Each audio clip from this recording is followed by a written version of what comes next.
रात का समय था। 12 बज रहे थे। चारों तरफ सन्नाटा था। दो आदमी मोहन और रंजन एक हैंडपंप के सामने खड़े थे। दोनों की डर के मारे हालत खराब थी।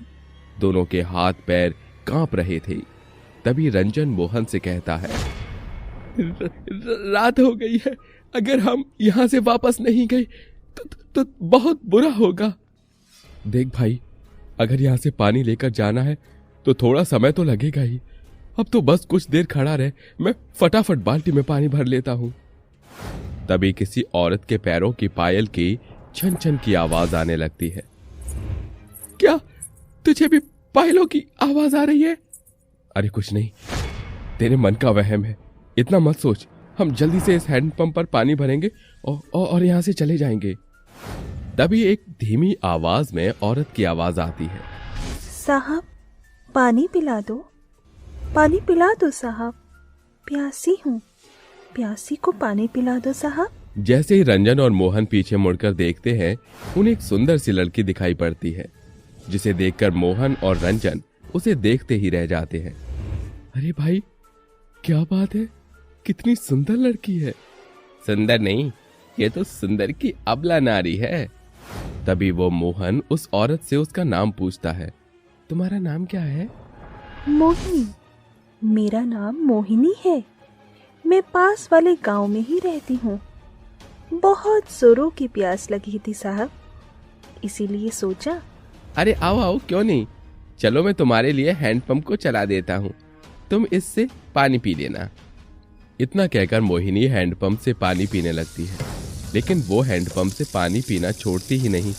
वो उसमें से पानी पीती ही जाती है। मोहन अपने मन ही मन सोचता है, बहुत देर हो गई इसे पानी पीते हुए। आखिर इतना पानी इसके पेट में जा कहाँ रहा है? मुझे कुछ तो गड़बड़ लग रही है। वो अपने मन में सोच ही रहा होता है, इतने में मोहिनी हैंडपंप से पानी पीकर हट जाती है और मोहन से कहती है, साहब जी, आओ, अब मेरी बारी है। मैं तुम्हें इस हैंडपंप से पानी पिला देती हूँ। मोहन झुककर हैंडपंप से पानी पीने लगता है और जैसे ही वो पानी पीकर हटता है, उसकी नजर मोहिनी के ऊपर पड़ती है।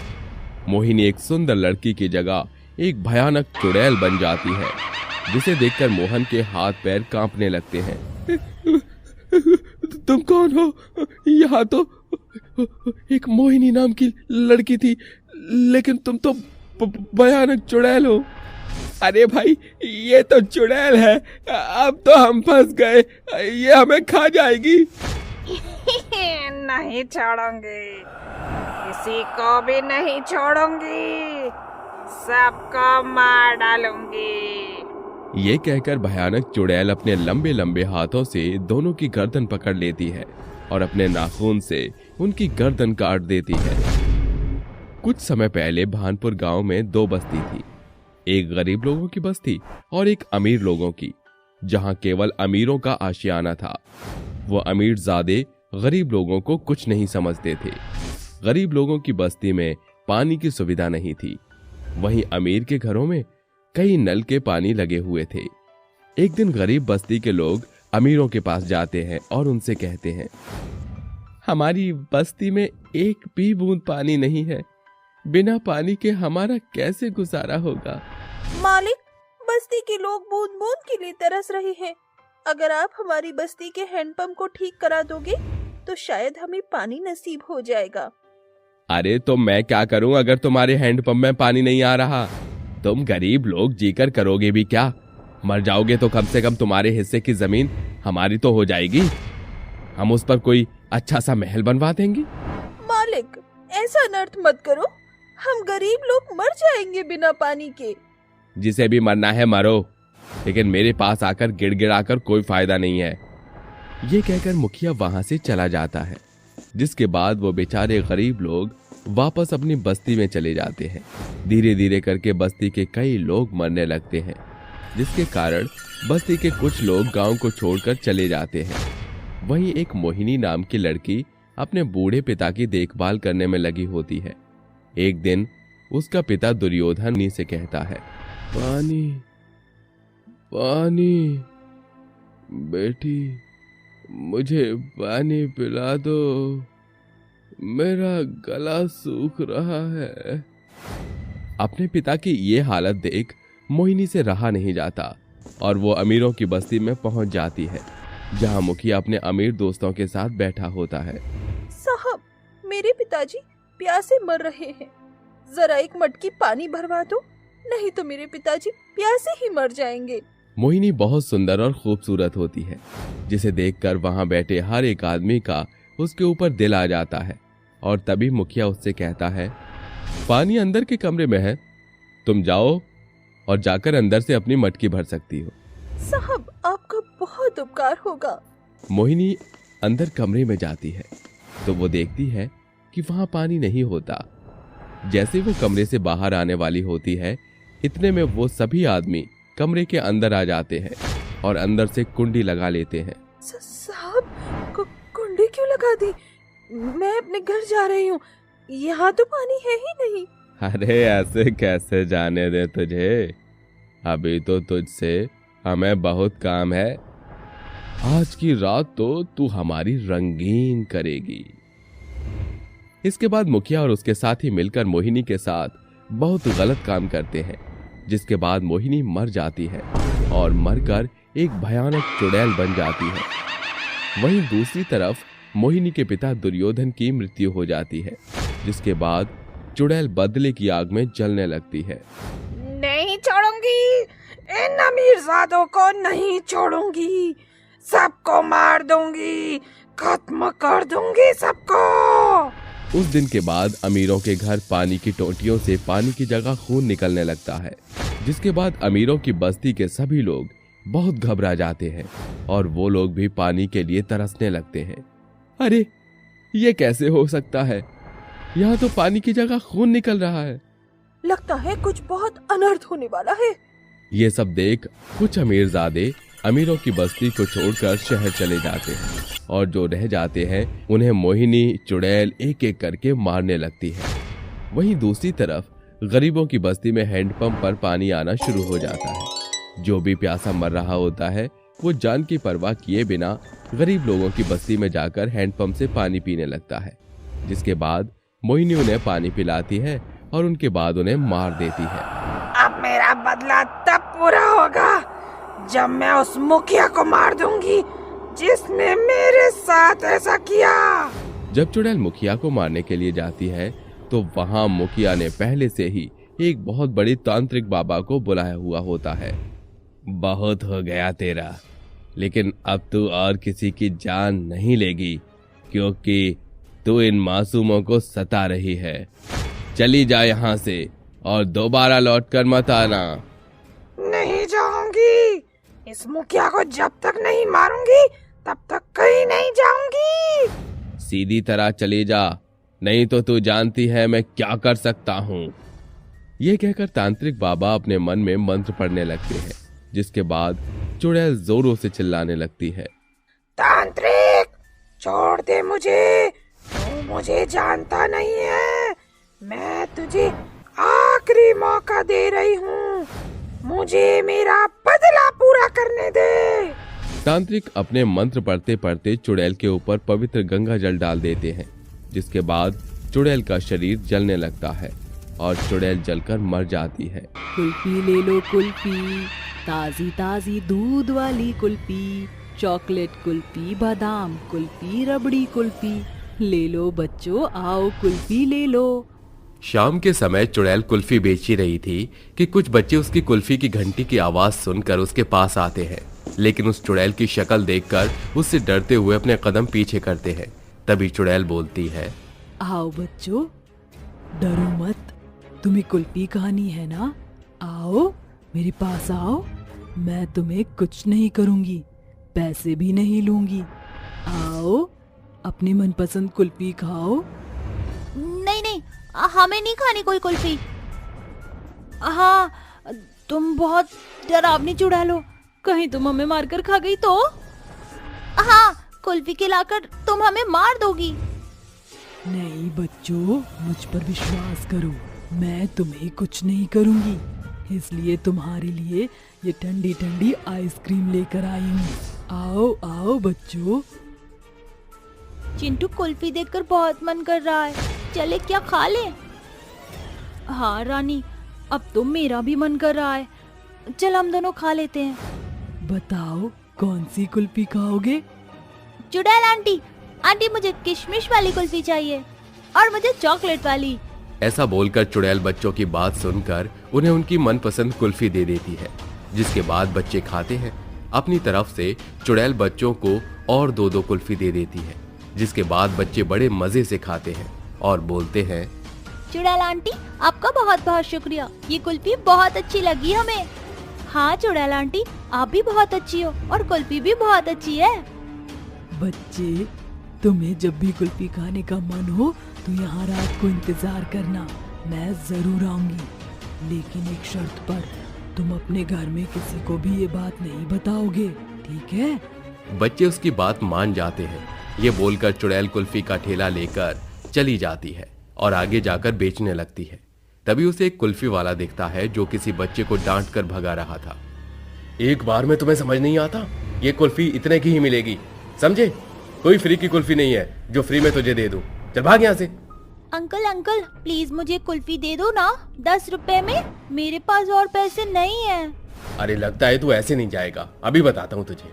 अंकल प्लीज दे दो ना, मेरा बहुत मन कर रहा है कुल्फी खाने का। घमंडी कुल्फी वाला उस बच्चे की कोई बात नहीं सुनता और गुस्से में धक्का मार देता है। तभी वो कुल्फी बेचने वाली चुड़ैल देख लेती है। बच्चे को उठाकर वो उस कुल्फी वाले के पास आकर उसकी गर्दन पकड़कर कहती है, तेरी ये हिम्मत, तूने बच्चे को गिराया, अभी बताती हूँ तुझे, रुक। ये बोलकर चुड़ैल घमंडी कुल्फी वाले को हवा में इधर से उधर पटकती है।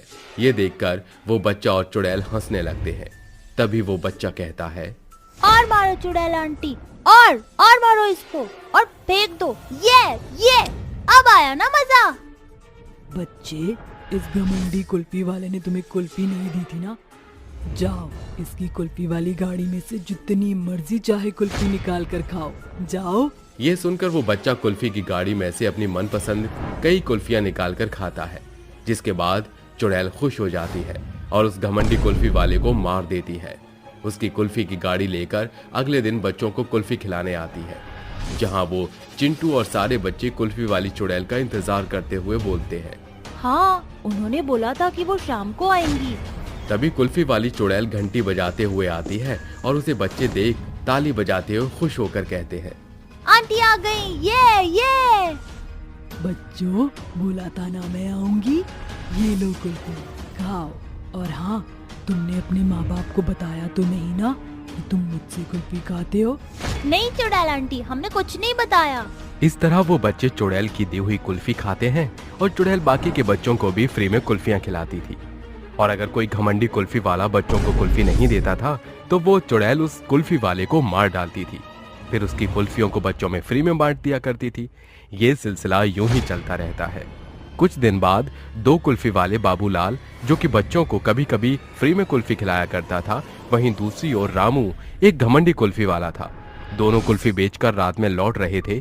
तभी 5 साल का बच्चा रोकर बोलता है, कुल्फी खानी है मुझे, कुल्फी चाहिए मुझे। अंकल तुम कल मुझे कुल्फी देना। ला पैसे दे। अंकल पैसे तो नहीं है मेरे पास। तो भाग यहाँ से, बड़ा आया फ्री में कुल्फी लेने वाला, चल फुट। अरे रामू, छोटा सा बच्चा है, एक कुल्फी दे दे, तेरा क्या घट जाएगा। तू दे दे, मैं तो नहीं दूंगा फ्री फंड की। अरे यार, मेरे पास सारी कुल्फियां खत्म हो गई हैं, तू एक दे दे, देख बच्चा कितना रो रहा है। अंकल मुझे कुल्फी खानी है, दे दो ना। बच्चा कुल्फी के लिए रो ही रहा था कि अचानक से तेज आंधी आने लगती है और चुड़ैल आकर रामू की गर्दन पकड़कर उसे हवा में उठा लेती है और कहती है, क्यों रे, तुझसे बच्चों को फ्री में कुल्फी भी नहीं दी जाती है? अपनी एक कुल्फी के लिए तूने बच्चे को इतना रुलाया, अब मैं तुझे नहीं छोड़ूंगी, अब तेरे को मैं मार डालूंगी। पर तुम्हें क्यों इतना फर्क पड़ रहा है, क्यों मारना चाहती हो इसे?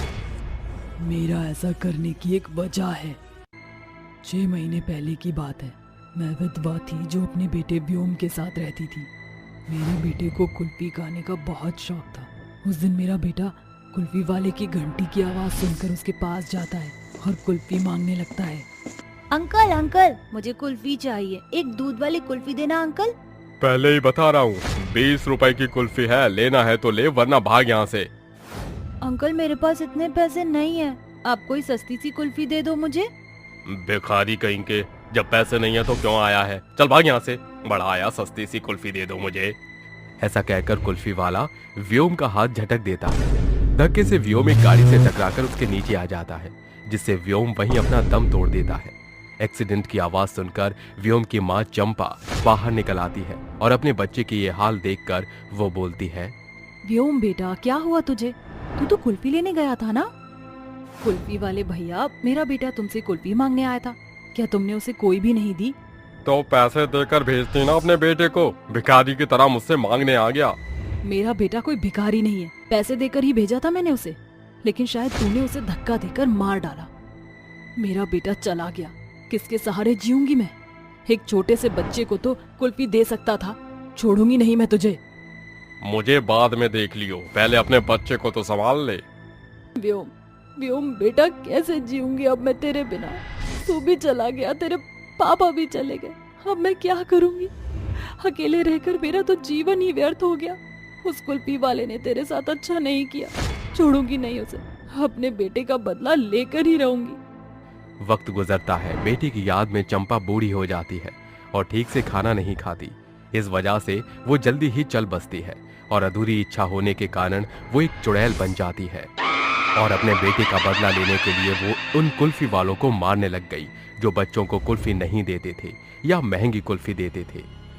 उनको मैं मार डालती थी और अब तू भी मरेगा, समझा? नहीं नहीं, मुझे माफ कर दो, अब मैं बच्चे के साथ ऐसा नहीं करूंगा, मैं कुल्फियां दे दूंगा, प्लीज मुझे मत मारो। हाँ, तुम इसे छोड़ दो, मैं तुम्हें विश्वास दिलाता हूँ ऐसा कुछ भी नहीं करेगा, और जितने भी कुल्फी वाले होंगे उन सबको मैं यही बोलूंगा कि अगर कोई भी बच्चा मांगे तो वो फ्री में बच्चों को दे दिया करे। पर मैं तुम्हारा यकीन क्यों करूं? मेरा विश्वास करो, मैं बच्चों के साथ ऐसा नहीं होने दूंगा, क्योंकि मैं खुद भी बच्चों को फ्री में कुल्फियां बांट देता हूँ। तुम कहते हो तो मैं इसको छोड़ देती हूँ।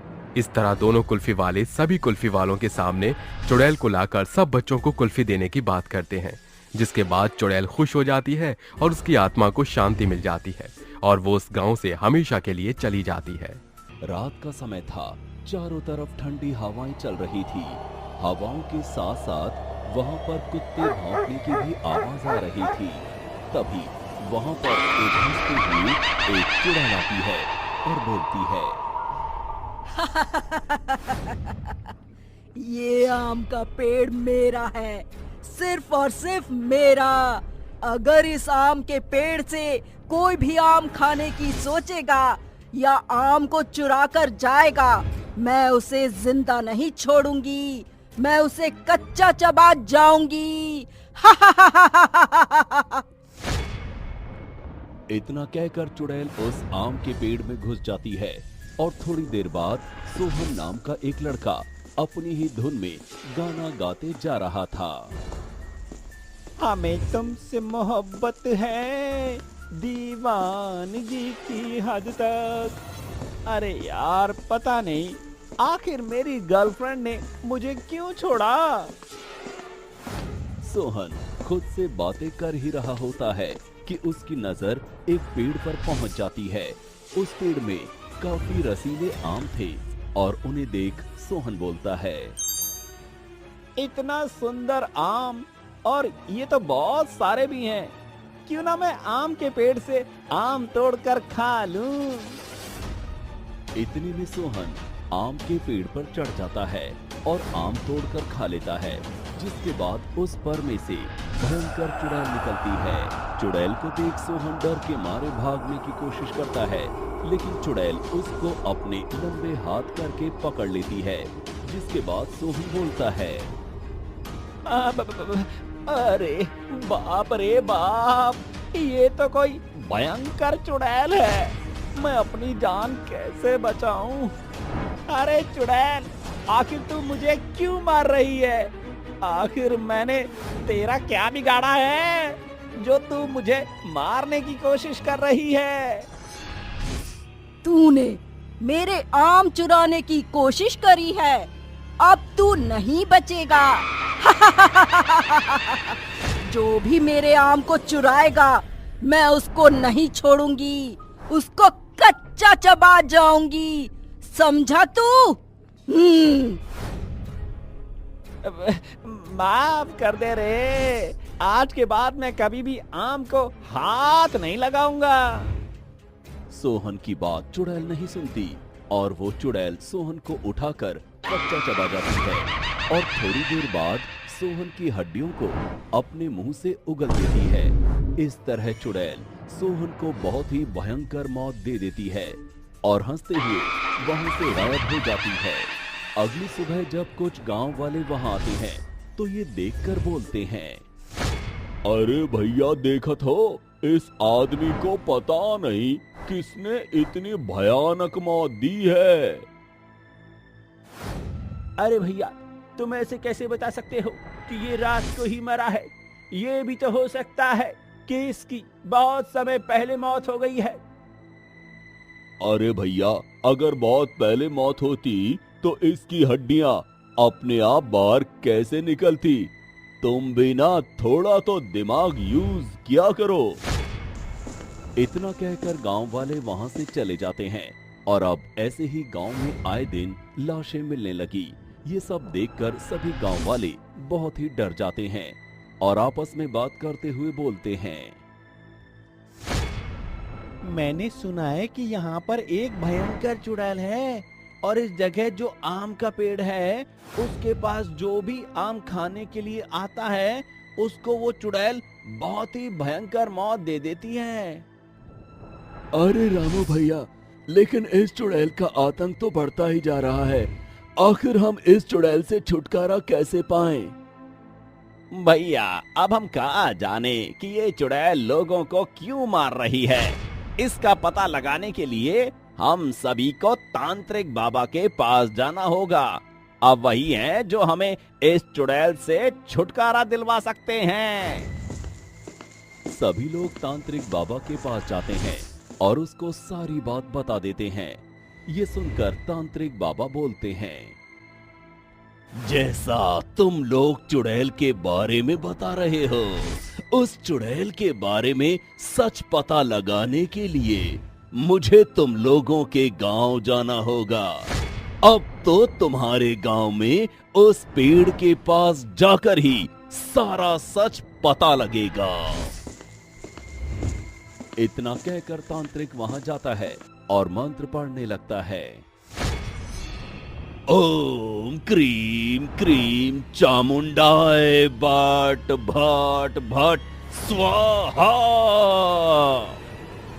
तांत्रिक के मंत्र पढ़ते ही चुड़ैल वहां आती है और उससे गुस्से में बोलती है, तांत्रिक, तू मेरे रास्ते में मत आ, और अगर तू मेरे रास्ते में आया तो काल देवता की कसम, तू भी अपनी जान से जाएगा। तू इन सभी गांव वालों को क्यों मार रही है? मैं तेरा सारा सच जानना चाहता हूँ। तुझे क्या लगता है कि मैं तुझे सच बता दूंगी? कभी नहीं तांत्रिक, कभी नहीं। देख चुड़ैल, तू मुझे इतना मजबूर मत कर कि मुझे अपनी शक्तियां लगानी पड़े, समझी तू? तांत्रिक के कहने के बावजूद चुड़ैल नहीं बताती, जिसके बाद तांत्रिक अपनी पोटली में से एक छड़ी निकालता है और उस पर मंत्र फूंककर चुड़ैल को मारता है। उस छड़ी से चुड़ैल दर्द के मारे तिलमिला जाती है और बोलती है, बताती हूँ। कुछ साल पहले की बात है। मैं अपने घर में अपनी माँ के साथ रहती थी। मेरी माँ की तबीयत खराब रहती थी और इसलिए मैं लोगों के घरों में जाकर काम किया करती थी। मुझे और मेरी माँ को आम खाने का बहुत ही शौक था, लेकिन मेरे पास इतने पैसे नहीं हुआ करते थे कि मैं अपनी माँ के लिए आम ला सकूं। और ऐसे ही एक दिन की बात है, जब मैं अपने घर जा रही थी तो एक बूढ़े से व्यक्ति ने मुझे आम के कुछ बीज दिए। उसके बाद मैंने उस बीज को अपने घर के आंगन में लगा दिया और कुछ दिनों बाद वो पेड़ काफी बड़ा हो गया और एक दिन मेरे पेड़ के नीचे एक तांत्रिक बैठकर विश्राम कर रहा था और गलती से मैंने उस तांत्रिक के ऊपर पानी डाल दिया, जिसकी वजह से उसकी पूजा भंग हो गई और उस तांत्रिक ने मुझे श्राप दे दिया। मैं तुझे श्राप देता हूँ कि तू मरने के बाद भी मुक्त नहीं हो पाएगी और हमेशा एक चुड़ैल के रूप में यहाँ इस पेड़ में बसी रहेगी। तथास्तु। इतना कहकर वो तांत्रिक अपने आप वहां से गायब हो गया। मुझे उसने बोलने का मौका भी नहीं दिया और इस तरह आज तक मैं इस पेड़ से मुक्त नहीं हो पाई हूँ और इसीलिए यहाँ पर जो भी आएगा मैं उसको जिंदा नहीं छोड़ूंगी। वो तांत्रिक कोई और नहीं बल्कि मैं हूँ। देख चुड़ैल, मुझे उस समय गलतफहमी हुई थी, लेकिन तू यहाँ पर लोगों को मारकर अच्छा नहीं कर रही है। मैं तुझे अभी भी बोल रहा हूँ कि तू चली जा। नहीं तांत्रिक, कभी नहीं। मैं तुझे भस्म कर दूंगा अगर नहीं गई तो। तू मुझे भस्म करेगा तांत्रिक? चल, मैं तुझसे वादा करती हूँ कि मैं यहाँ से चली जाऊंगी, लेकिन तांत्रिक मुझे तेरा खून पीना है, उसके बाद ही मैं यहाँ से जाऊंगी। वहाँ पर लोग उसे कुछ बोलते कि तभी चुड़ैल ने अपनी भूतिया शक्ति से तांत्रिक को हवा में उड़ाया और उसको जिंदा निकल गई, जिसके बाद चुड़ैल अपने आप वहाँ से गायब हो गई। इस तरह चुड़ैल से उस गांव वालों को अब मुक्ति मिल गई थी और इस तरह गांव में अब किसी की भी मौत नहीं हो रही थी और सभी लोग खुशी से रहने लगे।